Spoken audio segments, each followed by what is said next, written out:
మీ జీవితాన్ని నాశనం చేస్తుంది ఎవరో తెలుసా? ప్రతిరోజు మీ పక్కనే కూర్చొని ప్రశాంతంగా కాఫీ తాగుతున్న మనుషులు. వాళ్ళు మీ జేబులో ఉన్న డబ్బులు దొంగలించలేకపోవచ్చు, కానీ మీ ఆలోచనలు, మీలోని ధైర్యాన్ని, మీ భవిష్యత్తుని నెమ్మదిగా దొంగలిస్తూనే ఉన్నారు. మీకెప్పుడైనా అనిపించిందా? చాలా మంది ప్రతిరోజు నిద్ర లేవగానే ఒక విచిత్రమైన అలసటతో బాధపడుతుంటారు. శరీరంలో ఏ రోగం ఉండదు, కానీ మనసు మాత్రం సగం చచ్చిపోయినట్లు ఉంటుంది. దానికి కారణం మీ శరీరం బలహీనపడటం కాదు, మీ చుట్టూ ఉన్న విషపూరితమైన వాతావరణం. బ్రూస్ లీ ఒకసారి చాలా అద్భుతమైన మాట చెప్పారు. దురదృష్టం కంటే ప్రమాదకరమైనది ఏంటో తెలుసా? దురదృష్టాన్ని నమ్మి దాన్ని సాకుగా చూపిస్తూ జీవించే మనుషుల మధ్య మీరు బ్రతకడం అని. మీరు ఒక పొగ నిండిన గదిలో కూర్చున్నారనుకోండి, మీ జీవితంలో ఒక్కసారి కూడా సిగరెట్ తాగి ఉండకపోవచ్చు, కానీ ఆ గదిలో గంటల తరబడి కూర్చుంటే ఆ విషపూరిత పొగ మీ ఊపిరితిత్తుల్లోకి వెళ్తుందా లేదా? ఖచ్చితంగా వెళ్తుంది. అలాగే నిరాశతో, ఓటమి భయంతో నిరంతరం కంప్లైంట్స్ చేసే మనుషుల మధ్య మీరు ఉంటే, మీకు తెలియకుండానే వాళ్ళ వైరాగ్యం లేకపోతే వాళ్ళ నైరాశ్యం మీలోకి వ్యాపిస్తుంది. మీరు చెడ్డ మనుషులతో జీవించడం లేదు, వాళ్ళ దిగజారిన ఆలోచనలతో కలిసి జీవిస్తున్నారు. ఇదే మీ జీవితంలో అత్యంత ప్రమాదకరమైన సమస్య. మీరు ఎంత కష్టపడి పనిచేస్తున్నారనేది ఇక్కడ విషయం కాదు, మీరు ఎంత గొప్ప ఆలోచనతో నిద్ర లేస్తున్నారనేది అసలైన పాయింట్. మీరు ఎవరితో మీ సమయం గడుపుతున్నారో ఆ మనుషుల నెగిటివిటీ మీ ప్రయాణాన్ని ఆపేస్తుంది. ఒకసారి గమనించండి, మీ జీవితంలో ఏదైనా కొత్త ఆలోచన రాగానే మీరు ఏం చేస్తారు? మీ చుట్టూ ఉన్న 5 మనుషులకే కదా చెప్పేది. మరి ఆ ఆలోచన వినగానే వాళ్ళు ఏమంటారు? అబ్బా, ఇది మన వల్ల కాదురా, బాగా అనుభవం ఉన్న వాళ్ళే ఓడిపోయారు, నీకేం తెలుసు, ఖచ్చితంగా మనం ఓడిపోతామని చెప్పేసి నీ ఆలోచనని అక్కడే చెంపవతలు పడేస్తారు. వాళ్ళు మీ మంచి కోరి అలా చెప్తున్నారని మీరు అనుకుంటారు, కానీ నిజమేంటో తెలుసా?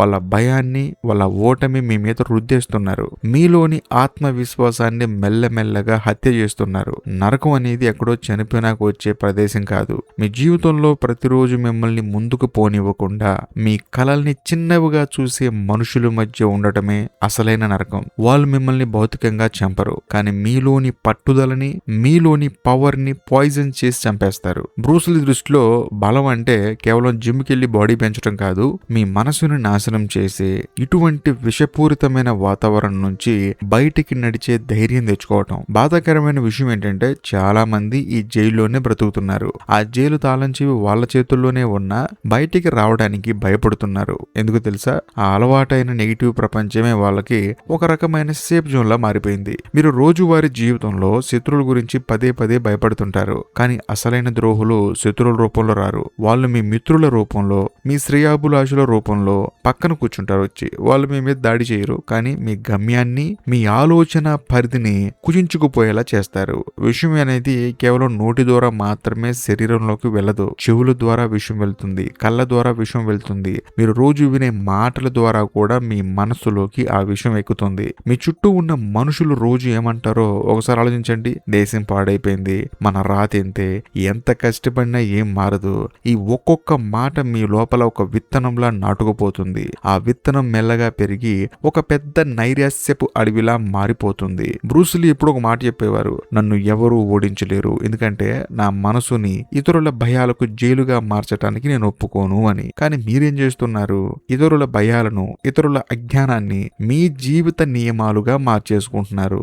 వాళ్ళు చేయలేకపోయారు కాబట్టి మీరు కూడా చేయలేరు అని నమ్ముతున్నారు. ఇది మీ జీవితంలో జరుగుతున్న అతి పెద్ద ట్రాజెడీ. అసలు ఈ సమస్య మీ జీవితంలోకి ఎలా వచ్చింది? మీరు ఎందుకు ఇలాంటి మనుషుల మధ్య చిక్కుకుపోయారు? దానికి ప్రధానమైన కారణం మీలో ఉన్న ఒంటరితనం అనే భయం. ఒంటరిగా మారిపోతామేమో అనే భయంతో ల్యాండ్ అవుతున్న ప్రతి చెత్త సంబంధాన్ని మీరు మీ జీవితంలోకి ఆహ్వానిస్తున్నారు. మీకు సమాజం నేర్పిన ఒక పచ్చి అబద్ధం ఏంటంటే ఎవరితో ఒకరితో కలిసి ఉండడం మంచిది అని. కానీ అది తప్పు అనమాట. తప్పుడు మనుషులతో కలిసి ఉండటం కంటే ప్రశాంతంగా ఒంటరిగా ఉండటం 100 రెట్లు శ్రేయస్కరం. మానవ మనస్తత్వ శాస్త్రంలో ఒక సూత్రం కూడా ఉంది. మనం ఎవరితో ఎక్కువ సమయం గడుపుతామో తెలియకుండానే వాళ్ళ భావోద్వేగాలని, వాళ్ళ ప్రవర్తనని అనుకరిస్తాం. దీన్ని ఎమోషనల్ కాంటేజియన్ అంటారు. అంటే భావోద్వేగాలు కూడా వైరస్ లాగే ఒకరి నుంచి ఒకరికి వ్యాపిస్తూ ఉంటాయి. మీ పక్కనున్న వ్యక్తి నిరంతరం భయంతో, నిరాశతో ఉంటే ఆ భయం మీకు కూడా వ్యాపిస్తుంది. మీరు ఎంత గొప్ప తెలివితేటలు ఉన్నవారైనా సరే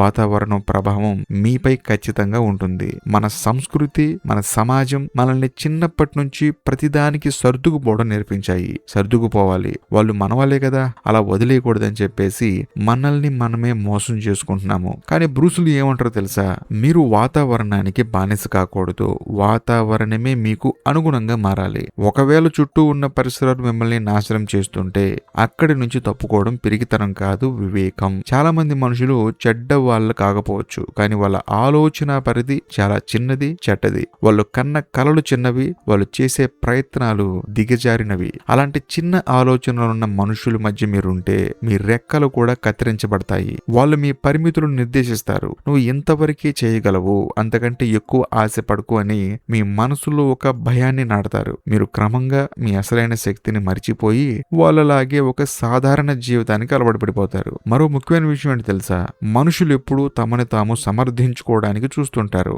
ఎవరైనా ఒక వ్యక్తి తన జీవితంలో ఏమీ సాధించలేకపోయినప్పుడు అతను ఏం చేస్తాడో తెలుసా, తన చుట్టూ ఉన్న వాళ్ళు కూడా ఏమీ సాధించకుండా ఉండేలా చూసుకుంటాడు. ఎందుకంటే మీరు సాధిస్తే అతని చేతకానితనం బయటపడుతుంది. మీ ఎదుగుదల అతనికి ఒక అద్దంలా మారి అతని ఓటమిని అతనికి చూపిస్తుంది. అందుకే మీ చుట్టూ ఉన్న సగటు మనుషులు మీ కలల్ని ఎప్పటికీ ప్రోత్సహించరు. వాళ్ళు నవ్వుతూనే మీ కాలు లాగుతారు. స్నేహం పేరుతో, ప్రేమ పేరుతో మీ శక్తిని పీల్చేస్తారు. మీరు గమనించారా, కొంతమందితో 10 నిమిషాలు మాట్లాడిన తర్వాత మీ శరీరంలో శక్తి అంతా ఆవిరైపోయినట్లు అనిపిస్తుంది. ఒక రకమైన భారంగా, అలసటగా అనిపిస్తుంది. ఎందుకో తెలుసా, వాళ్ళు ఎనర్జీ వ్యాంపైర్లు. వాళ్ళల్లోని నెగిటివిటీ మీలోని పాజిటివిటీని లాగేస్తుంటుంది. ఈ ప్రపంచంలో ప్రమాదకరమైన మనుషులు ఎప్పుడూ చేతిలో కత్తులు పట్టుకొని తిరగరు. వాళ్ళు మీ పక్కనే నవ్వుతూ తిరుగుతుంటారు. కానీ మీ ఆశల్ని, మీ ఆలోచనల్ని ప్రతిరోజు కొద్ది కొద్దిగా చంపేస్తారు. మీరు మీ జీవితంలో ఎందుకు వెనకబడిపోతున్నారో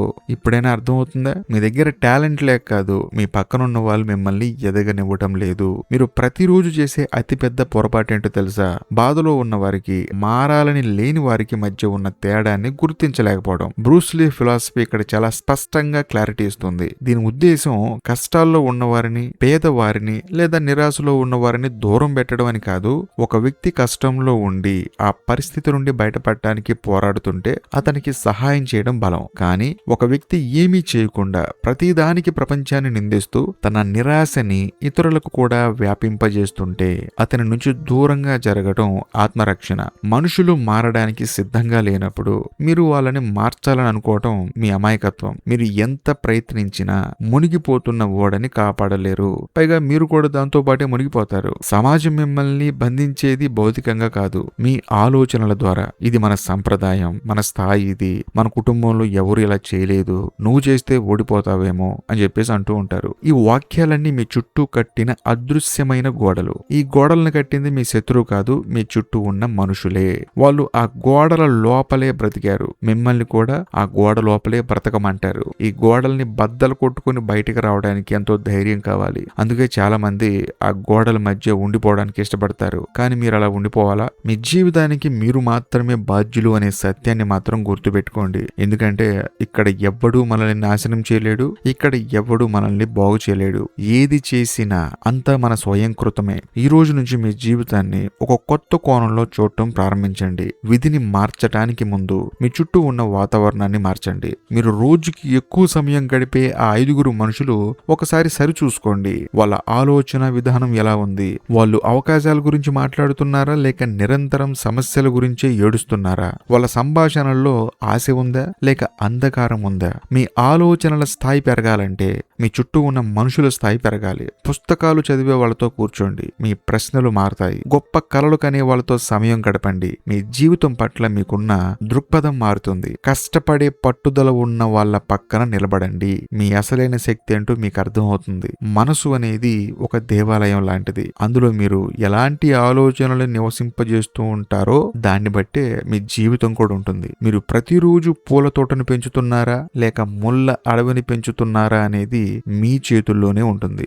అందులోని ఈ ప్రశ్నకు మీకు మీరుగా వేసుకోవాల్సిన సమయం కూడా వచ్చింది. మీ మనసులో పూల తోటను పెంచుతున్నారా, ముళ్ళ అడవిని పెంచుతున్నారా? ఒక్కసారి మీకు మీరు ఈ ప్రశ్న వేసుకోండి. బ్రూస్లీ బతికుంటే ఈ రోజు మీతో ఒకే ఒక మాట చెప్పేవాడు. నీ భవిష్యత్ అనేది నీ టాలెంట్ తో మాత్రమే కాదు, నీ చుట్టూ ఉన్న మనుషుల ఆలోచనలతో కూడా నిర్మించబడుతుంది. కాబట్టి ఎవరిని ద్వేషించకండి, ఎవరి పట్ల కోపాన్ని పెంచుకోకండి. కానీ మీ ప్రశాంతతని, మీ కలల్ని మిమ్మల్ని, మీకున్న జీవిత లక్ష్యాల్ని చంపే వాతావరణంలో ఒక్క క్షణం కూడా ఉండకండి. ఈరోజు మీ జీవితంలో ఉన్న ప్రతి మనిషిని ఒకసారి గమనించండి. వాళ్ళ గురించి ఆలోచించండి. వాళ్ళు ఎలా ఉంటున్నారు, ఏం చేస్తున్నారు, ఇదంతా క్లియర్ కట్ గా అనాలిసిస్ చేయండి. వాళ్ళు మీలోని ఆశల్ని పెంపొందిస్తున్నారా లేక మీలో ఆశల్ని పక్క నుండి చంపేస్తున్నారా? ఇది చాలా ఇంపార్టెంట్. ఈ విషయాన్ని మాత్రం మీరు కావలసినంత టైం తీసుకొని బాగా ఆలోచించి అవతల వాళ్ళ గురించి ఒక నిర్ణయానికి రండి. మిమ్మల్ని పైకి లేపిన వ్యక్తి ఎవరో, కిందకి లాగిన వ్యక్తి ఎవరో మీ మనసుకు తెలుసు. ఒకసారి మీ అంతరాత్మని అడిగి చూడండి. కొన్నిసార్లు మనం మనకిచ్చుకునే నిజాయితీ గల సమాధానమే ఒక నూతన జీవితానికి ఆరంభం అవుతుంది. కాబట్టి ఒకసారి ఆలోచించండి. ఈ వీడియో కనుక మీకు నచ్చితే